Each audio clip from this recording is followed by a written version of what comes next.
İnternet gün getdikcə inkişaf edir. Lakin təəssüf ki, bu virtual dünya zərərli halları da özü ilə gətirir. Kiberbullying də məhz belə bir təhlükədir. İnternet hayatımızın ayrılmaz bir hissesine çevirdikçe onun getirdiği tehlikelerden biri de kiberbullyingdir. Kiberbullying insanları xüsusi sosyal şəbəkələrdən, mesajlaşma platformalardan şantaj ve tehdit etməkdir. Bu insanlara emosyonel ve psikolojik problemler yaratabilir. Her zaman mümkün olduğu kadar kiberbullyingden çekinin ve kiberbullyingi gördüğünüz anda susmayın. Kiberbullying sadəcə internetdə yazılan sözlərdən ibarət deyil. Onun təsirləri real həyatda böyük problemlərə səbəb ola bilər. Bunlara özünə inamın azalması, depressiya və stres, akademik uğursuzluq və sosial izolyasiya aid ola bilər. Kiberbullyingin növləri. Təhqir edici mesajlar və şərhlər, anonim təhdidlər, şəxsi mesajların yayılması, şairlərin yayılması, Şəxsi müdafiə yolları. blok etmək, şikayət etmək, sənə güvəndiyin böyüklərə xəbər vermək, cavab verməmək.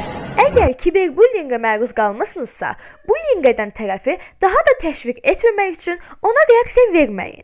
Həmin şəxsi sosial media və mesajlaşma platformalarında bloklayın və onun haqqında şikayət edin.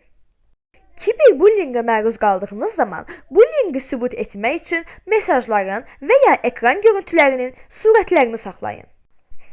İstər kiberbullying, istər bullyingin hər hansı bir növünə məruz qalmısınızsa, bu zaman güvəndiyiniz böyüklərinizə məlumat verməlisiniz. Bunlara valideynləriniz, müəllimləriniz və ya məktəbin psixoloqu aiddir.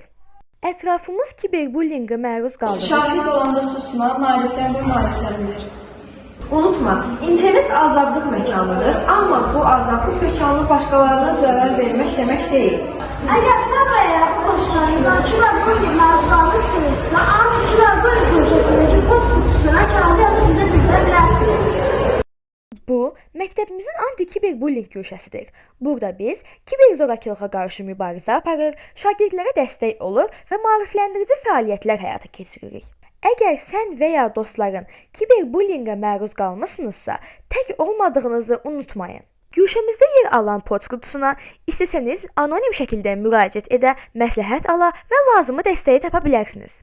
Bugünkü rəqəmsal dünyada təhlükəsiz internet istifadəsi və kiberbullyingə qarşı mübarizə hər birimizin bilməli olduğu vacib mövzulardandır. Buna görə də biz məktəbdə şagirdlər və valideynlər üçün xüsusi təlimlər təşkil etdik. Bunlar hal-hazırda yəni abituriyentlərin başı gələn ən başlıca şeylərdən biridir. Bunlara inanmamalıyıq. Çünki gələcək yolumuz bizim özümüzdən asılıdır. Həmin uşaqların bu gün dərs oxuyursunuz, hastalığı çəkirlər. Sizin də gələcəkdəki həyatınız məhv olmuşdur. Yəni bir sözlə kiberbullyingə qarşı çıxmaq istəyirsinizsə, hər zaman iradəli və özgüvənli olmalısınız. Və ən kiçik bir problemlə qarşılaşdıqda özünüzdən böyüklərə Təlimlərimizdə kiberbullyingin növləri, onun fəsadları və qarşısını almaq üçün yollar haqqında ətraflı danışdıq. Təlimlərimizdə təşkil etdiyimiz canlandırma və sorğu-sual qismində şagirdlər fəal iştirak etdilər. Bu isə onlara bu kimi problemlərlə qarşılaşdıqlarında daha rahat başa çıxmaq üçün kömək olur. Əziz dostlar, Gəlin birinci